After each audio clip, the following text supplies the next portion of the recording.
I'm here because I'm still learning.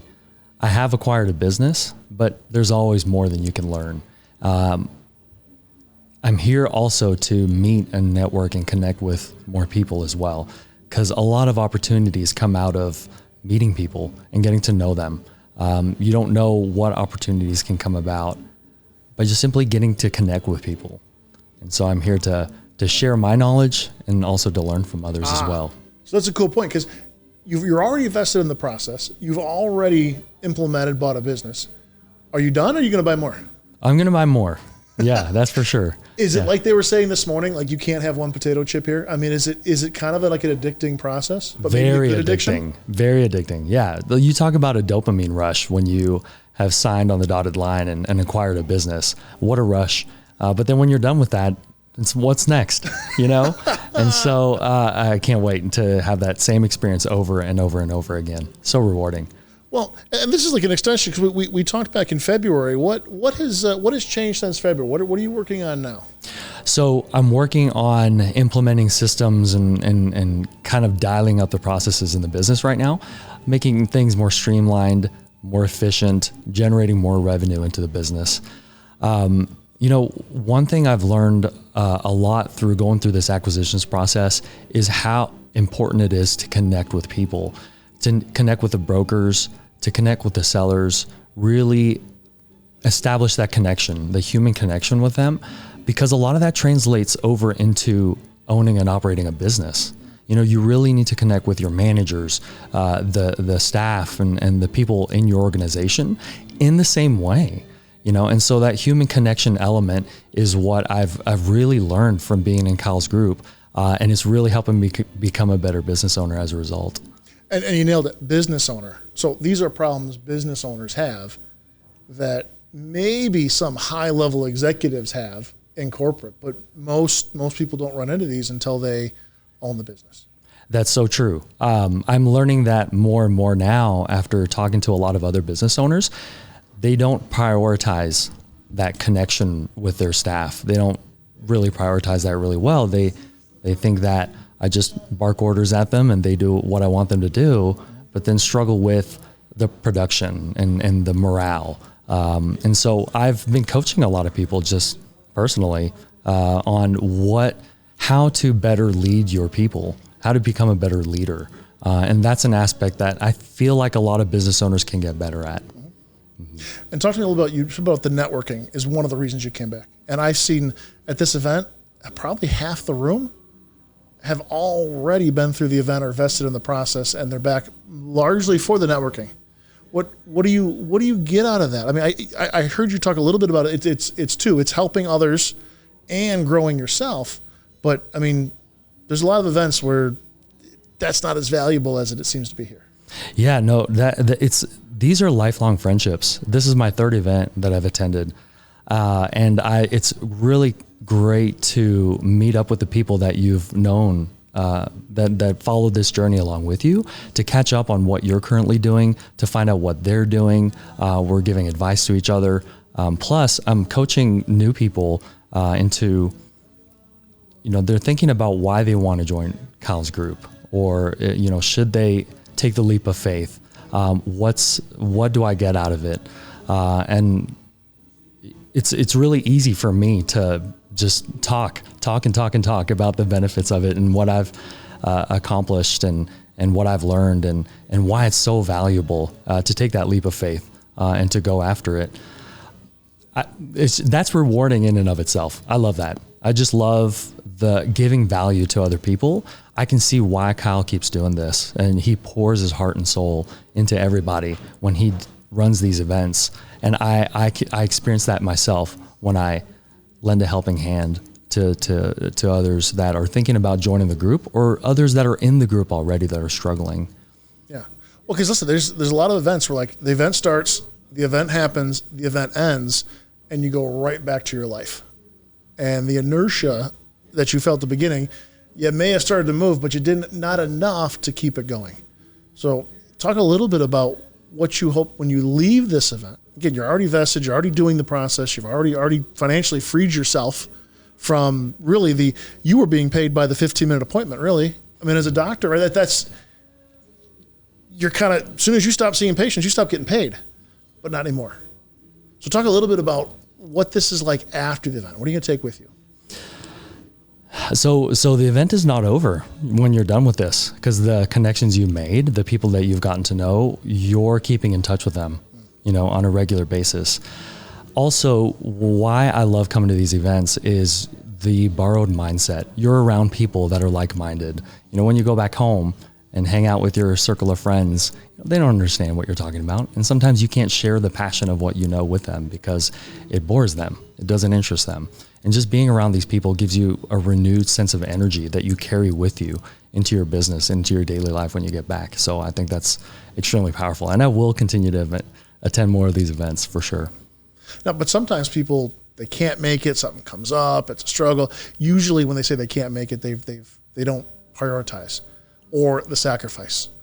Because there's people, talk to me a little bit about the importance of getting in this room in the first place. What would have happened to you had you not been in this room? So I've attended Carlotta's, I did Carlotta's event virtually and back in August, and Kyle was at that event as well. It wasn't the same when I streamed it virtually. I had to because I was studying for boards to obtain the Florida license to move there. But so I had a legitimate reason why I couldn't make it, but it didn't have the same effect. It did not have the same effect as being in the room with people and talking to them face to face. It definitely wasn't. The camera pans only to the speakers, and you're watching them the whole time, but you're not seeing the other people that are in the room. You're not interacting with them, and there's a lot of value in just that alone as well. You're learning with them. You come up with these epiphanies with them, and you're talking about your ideas that you have, and you're learning from them as well. So it's not just about the speakers and the presenters, but it's about everyone else that's in the room. And this morning we talked a little bit about some of the students who have had success. Massive success. And there was a new layer of emotion, because a lot of events, it's like rah, rah, cheer, cheer, play loud music, jump around, dance, wave your hands. That was an entirely different day one morning of an event than most what you get out there. And as one of the ones who stood up and talked a little bit about what you've gotten out of it, you all had a very similar, hey, I'm just telling you what I went and implemented and did. And it's also, no one did it from ego. No one did it from look at me. Even the ones we were talking about, 5 million, 10 million, 50 million, 100 million was mentioned. Talk a little bit of what it's like to be part of that group. Oh, I have enjoyed going to those rah events in the past, but this is so different. And actually, yesterday morning I saw Pat Hilton post a what do you call those, Facebook? A reel or short or something. Yeah. He was on doing a Facebook Live briefly, and he brought that up too because he was just at Grant Cardone's event. And he was telling his followers that he was going to be at this event, which was a lot different. The energy is different. It's a little bit more intimate. There's not a lot of rah-rah. These are people that know what they want and are just learning the ropes on how to get it. I think at this point, a lot of people who attend this event don't need the rah-rah because we're already motivated. We're already itching to take the next step. We just need to know how to do it. And so this is a totally different kind of experience. This is the people that have already had that rah-rah moment. They're already motivated. They already know what they need to do. They just don't know how to get there. And that's what this event provides. And hence the networking that comes into play. You also mentioned a little bit about imposter syndrome. We talked about that this morning as well. And I believe you brought it up. Yeah. Tell me a little bit about how that may have, if you don't fight it or recognize it or deal with it, how that may affect you.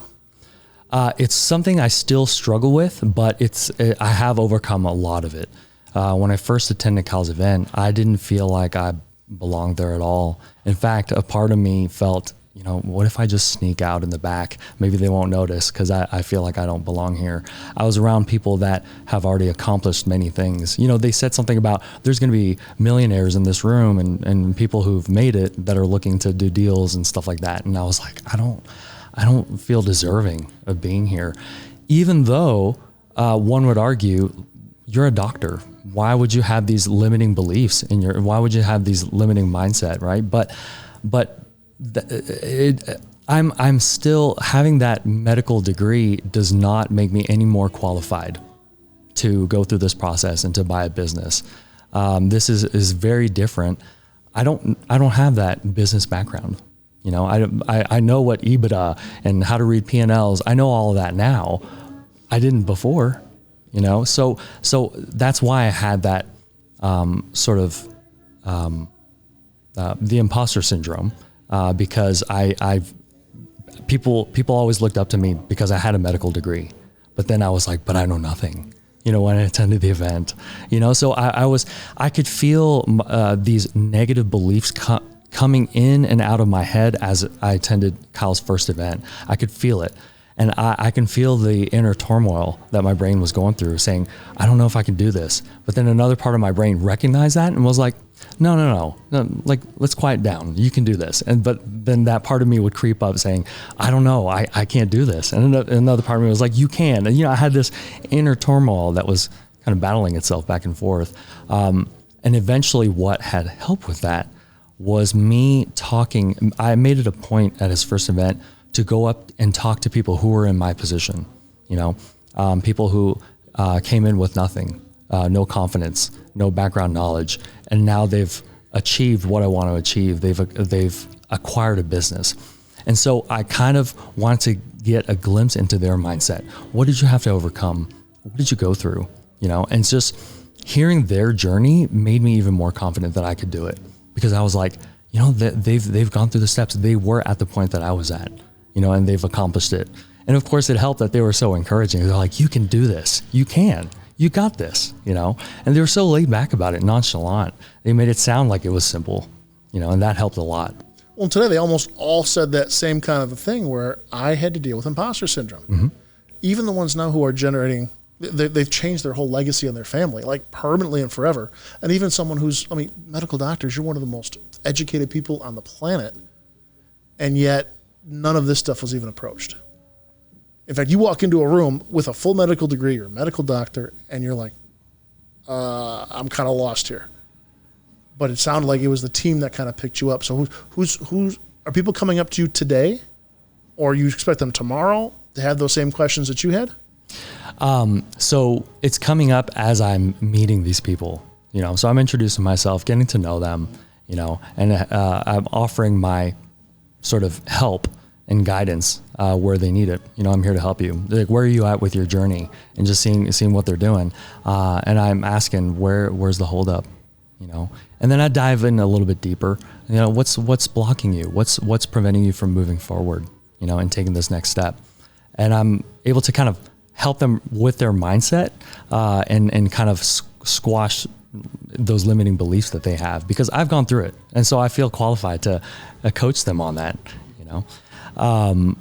So that's been very helpful. You know, one thing I wanted to mention is that the imposter syndrome, I don't think it ever goes away. The imposter syndrome never goes away. You just learn how to manage that and be comfortable with that better over time. In fact, because I've gone through this life-changing experience and gotten to where I'm at today, I feel like I can tackle even bigger and greater things. That imposter syndrome is still there, but I know how to keep that at bay, you know? Yeah. So you develop that confidence in knowing how to move forward while still keeping that imposter syndrome under control. Well, and now you're doing it with a solid financial base, right? I mean, so you can go tackle new things and try different things. But when you try to start something from scratch, when you don't have that financial base, that's one of the toughest things you can do. And it breaks a lot of people, a lot of relationships. But now that you've got the stability and a process you can repeat over and over, you can now follow some dreams and do some things. That is true. But, you know, I still, to tackle on these bigger and just larger projects, you still have to have, I'm still looking for, where do I take care of this financially, right? And so, but because I've gone through it, I know who to talk to. I know where to find it. I know who to ask. So I'm more confident now in that process of seeking, you know, financial assistance if I need to. OPM, other people's money, right? Exactly. Exactly. Yeah. All about still leveraging. And always. Yeah, exactly. Yep. 100%. Very cool. Yeah. anything you'd like to say to Kyle directly? And if so, he's that camera right there. Kyle, I so value and respect what you do. You are just pouring yourself out to people and offering so much value. And that inspires me greatly. And I would love to just give back to the world in the same way that you're doing. It's just extremely, extremely rewarding. I keep doing what you're doing. I believe in your mission, and I would love to contribute in any way. Thank you. Thank you for changing my life and for changing others. Let me ask you a question off the wall, and this can get edited out, doesn't matter. You can only keep one.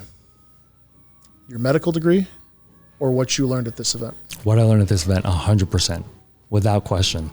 You answered that really fast. Mm-hmm. Yep. Would you tell Kyle that? Kyle, I was just asked if I had to choose one, would I keep my medical degree or would I keep what I learned at this event? And without even hesitating, I said what I learned at this event is what I would keep. Much more valuable than the medical degree that I have. In fact, I'm okay with not seeing patients for the rest of my life and not working as a doctor. And I am okay with continuing to do what I'm doing and acquiring businesses because I feel like I can offer so much more value to the world by doing what I'm doing. I can reach out to hundreds and thousands of more people doing what I'm doing. We all go to medical school thinking I'm doing this to change lives, but we're changing one person at a time at a very slow rate. But by learning from you and learning, just by going through this process and learning how to acquire businesses and how to just give so much value to others, we can help people at a more accelerated rate. Instead of helping one person at a time, slowly, we're reaching hundreds and thousands of people. Even just improving an organization that you just acquired, you're helping all those other people. You're helping improve their lives. In turn, they're helping hundreds of other people. I mean, it's just a gift that keeps on giving, and it's just this perpetual just giving value to just a whole bunch more people. I think that's, again, if you're talking about efficiency, that's the most efficient route, Can I help? That's awesome. Thank you. Thank you. Thank you so much.